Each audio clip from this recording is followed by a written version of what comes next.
السلام علیکم۔ آج بات کر لیتے ہیں کامیابی کی۔ کامیابی آپ کی دہلیز پر تب ہی ہوگی جب آپ اپنے مقصد کے حصول کے لیے محنت کریں گے تو کامیابی آپ کی دہلیز پر ہوگی، کیونکہ انسان جس مفید چیز کے لیے جو اسے فائدہ دیتی ہو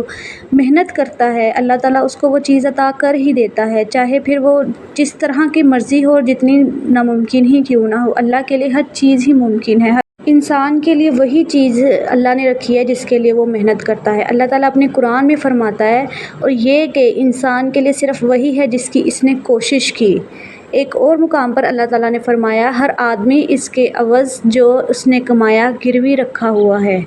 اور پھر ایک اور آیت ہے ہر شخص اس کے بدلے میں جو اس نے کمایا گروی رکھا ہوا ہے۔ ان آیات سے معلوم ہوتا ہے کہ انسان جس کام کے لیے محنت کرتا ہے اس کو اللہ تعالیٰ اسی میں کامیابی دیتا ہے۔ اپنے آپ کو کبھی بھی کوئی بھی خامی سمیت اندھا ہو یا لنگڑا ہو یا پھر آپ کے جو کوئی بھی جسمانی خامی ہو یا پھر ذہنی خامی،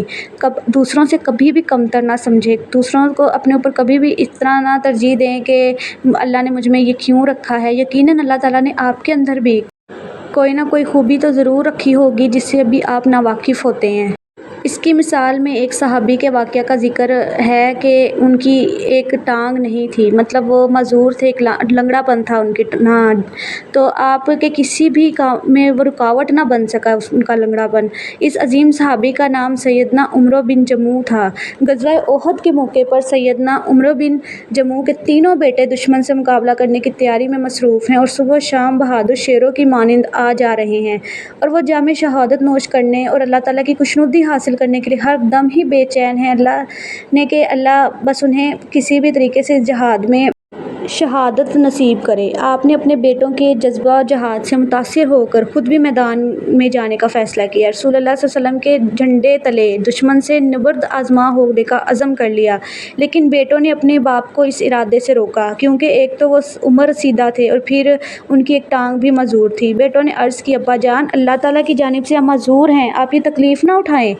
باپ اپنے بیٹوں کی باتیں سن کر رنجیدہ ہوا، انہیں بہت دکھ ہوا اور رسول اللہ صلی اللہ علیہ وسلم کی خدمت میں حاضر ہو کے شکوہ کرنے لگے، یا رسول اللہ میرے بیٹے مجھے شہید ہونے سے، جہاد میں جانے سے روک رہے ہیں اور یہ دلیل دیتے ہیں کہ میں لنگڑا ہوں، اللہ کی قسم میں تو لنگڑاتا ہوا جنت میں داخل ہونا چاہتا ہوں۔ رسول اللہ صلی اللہ علیہ وسلم نے ان کا شوق دیکھا تو ان کے بیٹوں سے ارشاد فرمایا انہیں جہاد میں شریک ہونے دو، شاید اللہ تعالیٰ انہیں شہادت نصیب فرما دے۔ رسول اللہ صلی اللہ علیہ وسلم کا حکم سن کر بیٹوں نے خاموشی اختیار کی۔ اس واقعے سے یہ سبق ملتا ہے کہ جس طرح رسول اللہ نے صحابی کو اس کے لنگڑے پن بھی جہاد جیسے کٹھن اور مشکل کام سے نہیں روکا، تو پھر ہمیں بھی یہ جان لینا چاہیے کہ ہمارے لیے بھی کسی بھی قسم کی معذوری کوئی بھی کسی بھی مفید کام کے آڑے نہیں آ سکتی، اس لیے لگن سے محنت کرے، کیونکہ کامیابی کسی میراث نہیں ہے، کسی کی بھی میراث نہیں ہے۔ اس لیے تو صحابی رسول اپنے مقصد میں کامیاب ہوا، اور وہ ایک ٹانگ سے محروم ہونے کے باوجود اگر وہ اپنے مقصد کے حصول میں کامیاب ہو سکتا ہے تو وہ لوگ بھی یقیناً کامیابی سے ہمکنار ہو سکتے ہیں جن کی آنکھیں سلامت اور دست و بازو موجود ہیں۔ اللہ تعالیٰ نے ہر انسان کو لامحدود قوتیں دی ہیں، اگر وہ ان کا ادراک کرے تو وہ اپنی ذات پر ایک ایسا اعتماد قائم کر سکتا ہے کہ جسے دنیا میں کوئی بھی مصیبت یا آفت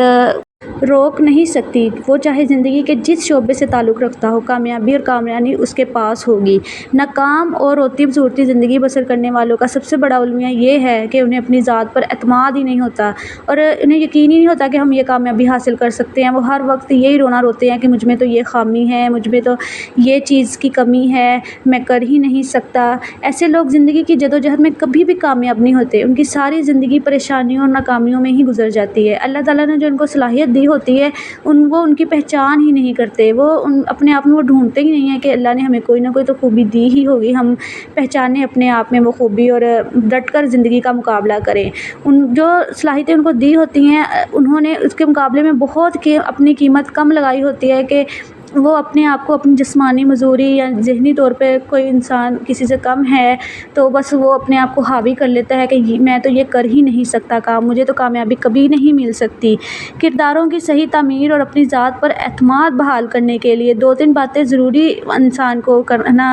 چاہیے ہوتی ہیں۔ پہلی بات تو یہ کہ روزانہ نہ کوئی ایسے لمحات اپنے لیے وقت نکالے، تنہائی میں بیٹھ کر اپنی صلاحیتوں کا اور اپنی کارکردگی کا جائزہ لے کہ اس میں کون کون سی صلاحیتیں ہیں، خوبیاں کون سی ہیں اور وہ کیا کر سکتا ہے۔ پھر دوسری بات یہ کہ بری عادتوں کے خلاف قوت ارادی کا مضبوط حصار قائم کرے اور ان کو سرکوبی کے لیے اپنی پوری قوت اور ذہنی وسائل بروئے کار لائے، یعنی کہ جو اس میں برائیاں ہیں، جو کہ اسے لگتا ہے کہ یہ غلط چیز ہے مجھ میں، تو اپنی اس چیز کو کنٹرول کرنے کی کوشش کرے، بلکہ ختم کرنے کی تھوڑی کوشش کرے، تو اسی سے وہ کامیابی لے سکتا ہے۔ تیسری چیز ہے کہ زندگی کی گہما گہمی اور حلال رزق کے لیے پورے جوش و خروش سے جذبہ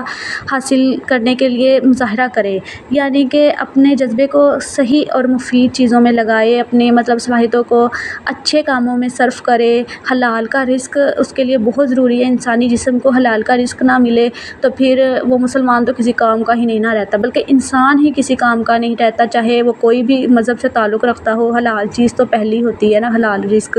اگر آپ حلال نہیں کھاتے تو آپ جس بھی مذہب سے ہیں یا جس بھی چیز سے تعلق ہے آپ کا، تو آپ کوئی ایک اچھے انسان نہیں رہتے، انسانیت نہیں رہتی آپ میں، کیونکہ انسان پہ نہ بری چیزوں کا بلکہ